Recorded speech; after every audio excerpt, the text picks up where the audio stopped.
Hi అండి. Welcome to my channel. మీరందరూ బాగున్నారా అండి? నేనైతే చాలా బాగున్నాను. మీరందరూ కూడా బాగుండాలని మనస్ఫూర్తిగా కోరుకుంటున్నానండి.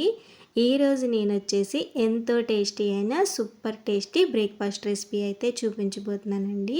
చాలా అంటే చాలా సింపుల్‌గా చేసుకోవచ్చు. చాలా బాగుంటుందనమాట. ఎలా చేసుకోవాలంటే ప్రాసెస్‌లోకి అయితే వెళ్ళిపోదామండి. ముందుగా నేనొచ్చేసి ఒక చిన్న గ్లాసుడు వరకు పెసరపప్పు అయితే తీసుకున్నానండి. చూసారు కదా, నేనొచ్చేసి తొక్క పెసరపప్పు అయితే తీసుకున్నాను. మీరు కావాలనుకుంటే పెసలు కూడా తీసుకోవచ్చండి. ఇలా తీసుకుని ఈ పెసరపప్పుని ఒక బౌల్లోకి అయితే వేసేసుకోవాలండి. ఇలా వేసుకున్న తర్వాత ఇప్పుడు ఇందులోకి మనం ఏ గ్లాస్తో అయితే పెసరపప్పు తీసుకున్నామో సేమ్ అదే గ్లాస్తో అర గ్లాస్ వరకు మినపగుళ్ళు అయితే తీసుకోవాలండి. మీ దగ్గర మినపగుళ్ళు లేకపోతే మినపప్పు అయినా తీసుకోవచ్చండి. చూసారు కదా, ఇలాగ మినపప్పు అయితే వేసుకున్న తర్వాత సేమ్ అదే గ్లాస్తో మినపప్పు సగం తీసుకున్నాం కదండి, మినపప్పులో సగానికి బియ్యం అయితే తీసుకోవాలండి. చూసారు కదా, ఇలా వేసుకుంటే మనకి పెసరట్లు అయితే చాలా అంటే చాలా బాగా వస్తాయి అన్నమాట. చాలా స్పాంజీగా చాలా టేస్టీగా వస్తాయి అన్నమాట అండి. ఇలా తీసుకున్న తర్వాత వీటన్నింటిని ఒకసారి బాగా కడిగేసుకోవాలండి. ఈ విధంగా శుభ్రంగా కడిగేసుకున్న తర్వాత ఇప్పుడు ఇందులోకి వాటర్ అయితే వేసుకోవాలండి. ఇలా బౌల్ నిండుగా వాటర్ అయితే వేసేసుకుని ఇప్పుడు మనము మూత పెట్టేసుకుని నానబెట్టేసుకోవాలండి. మనకి మార్నింగ్ టిఫిన్కి కాబట్టి నైట్ పడుకునేటప్పుడు నానబెట్టేసుకుంటే సరిపోతుంది అనమాట అండి. చూసారు కదండి, మనం ఓవర్ నైట్ అంతా కూడా సోక్ చేసి పెట్టుకున్నాం కదా, మనకి పప్పు అనేది చక్కగా నానిపోయిందండి. ఈ విధంగా నానిపోయిన తర్వాత ఈ పప్పు అనేది పొట్టు అనేది పోకుండా కడుక్కోవాలన్నమాట అండి. అలా కడిగితేనే మనకి పెసరట్లో ఉన్న ప్రోటీన్స్ అన్నీ కూడా చక్కగా అందుతాయి అన్నమాట అండి. చూసారు కదా, ఇలా ఒక 2-3 సార్లు అయితే శుభ్రంగా కడిగేసుకోవాలి. మనకి పెసరపొట్టు అనేది పోకుండా చూసుకోవాలండి. ఇలా వాష్ చేసేసుకున్న తర్వాత ఇప్పుడు మనము ఒక మిక్సీ జార్ అయితే తీసుకుని ఇప్పుడు ఇందులోకి మనము 1 ఇంచు వరకు అల్లం ముక్క అయితే వేసుకోవాలండి. ఇలా 1 ఇంచు వరకు అల్లం ముక్క అయితే వేసుకున్న తర్వాత ఇప్పుడు ఇందులోకి ఒక 2-3 పచ్చిమిర్చి అయితే వేసుకోవాలండి. మీరు తినే స్పైసీకి తగ్గట్టుగా యాడ్ చేసుకోండి. ఇలా వేసుకున్న తర్వాత ఒకసారి మిక్సీ పట్టేసుకోండి. చూసారు కదా, ఈ విధంగా మిక్సీ పట్టేసుకున్న తర్వాత ఇప్పుడు ఇందులోకి మనము నానబెట్టి పెట్టుకున్న పెసరపప్పు అయితే వేసుకోవాలండి. ఇలా పెసరపప్పు అంతా కూడా వేసుకున్న తర్వాత ఇప్పుడు ఇందులోకి మనము రుచికి సరిపడినంత సాల్ట్ అయితే వేసుకోవాలండి. ఇలా సాల్ట్ అయితే వేసుకున్న తర్వాత ఇప్పుడు ఇందులోకి కొంచెం అంత వాటర్ అయితే వేసుకోవాలండి. మరి వాటర్ అనేది ఎక్కువగా పట్టదనమాట, చూసుకుని వేసుకోవాలండి. చూసారు కదా, ఇలా వాటర్ అయితే వేసుకుని ఇలా మెత్తగా మిక్సీ పట్టుకోవాలండి. ఈ విధంగా మిక్సీ పట్టుకున్న తర్వాత ఇప్పుడు ఈ బ్యాటర్ని అంతా కూడా ఒక బౌల్లోకి అయితే వేసేసుకోవాలండి. ఇలా వేసుకున్న తర్వాత ఇప్పుడు ఇందులోకి మనము ఒక 1/2 టేబుల్ స్పూన్ వరకు పసుపు, అలాగే 1 టేబుల్ స్పూన్ వరకు జీలకర్ర అయితే వేసుకోవాలండి. ఇలా వేసుకున్న తర్వాత మంచిగా ఒకసారి బాగా కలిపేసుకోవాలండి. బ్యాటర్ అనేది మరీ పల్చగాను ఉండకూడదు, అలా అని మరీ తిక్కుగాను ఉండకుండా చూసుకోవాలండి. చూసారు కదా, కన్సిస్టెన్సీ అనేది ఈ విధంగా ఉంటే సరిపోతుంది అనమాట అండి. ఈ విధంగా కలుపుకున్న తర్వాత పక్కన పెట్టేసుకోండి.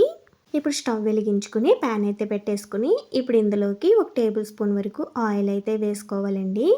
ఇలా ఆయిల్ అయితే వేసుకున్న తర్వాత ఈ ఆయిల్ అనేది కాస్త వేడైన తర్వాత ఇప్పుడు మనము పిండి అనేది కలుపుకొని పెట్టుకున్నాం కదా, మరొకసారి అయితే కలుపుకుంటూ ఇలా ఒక గరిటె పిండి అయితే తీసుకుని ఇలాగా దోశలాగా అయితే వేసుకోవాలండి. మరీ పల్చగా వేసేసుకోకూడదు, అలా అని మరీ మందంగా కూడా వేసేసుకోకూడదండి.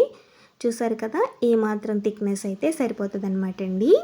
చూసారు కదా, ఇలా రౌండ్గా తిప్పుకుంటూ మనం పెసరట్టు అయితే వేసుకోవాలండి. పెసరట్టు అయితే మీకు నచ్చిన సైజులో అయితే వేసుకోవచ్చండి.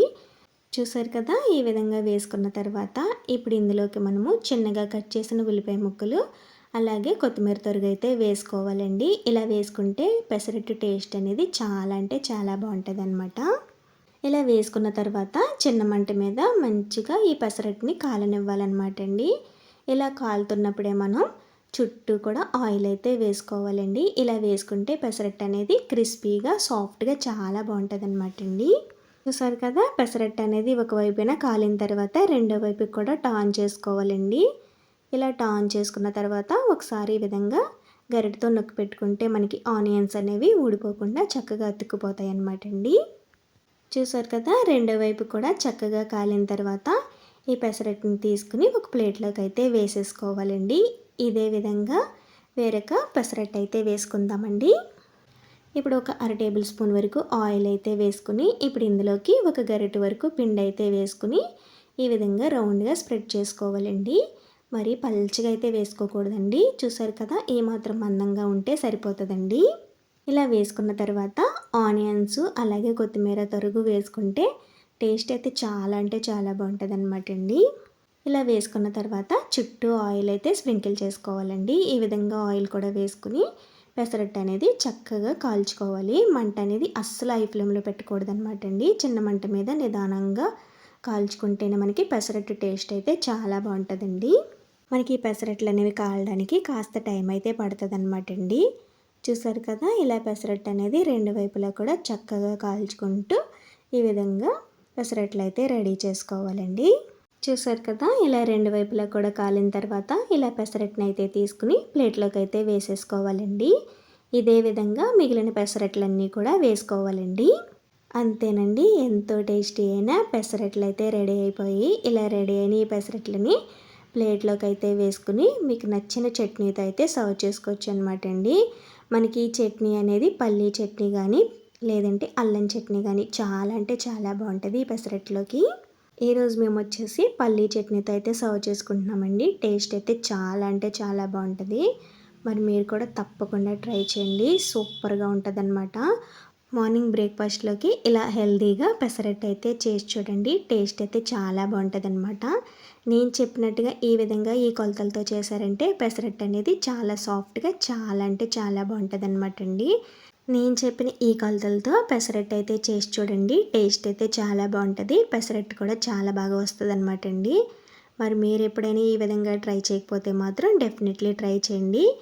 నేను చేసిన ఈ పెసరట్టు రెసిపీ మీకు ఎలా అనిపించిందో డెఫినెట్లీ కామెంట్లో అయితే చెప్పండి. మీకు కనుక నచ్చినట్లయితే కనుక లైక్ చేసి షేర్ చేసి సబ్స్క్రైబ్ చేసుకోండి. అలాగే మరొక వీడియోలో కలుసుకుందామండి. Bye bye.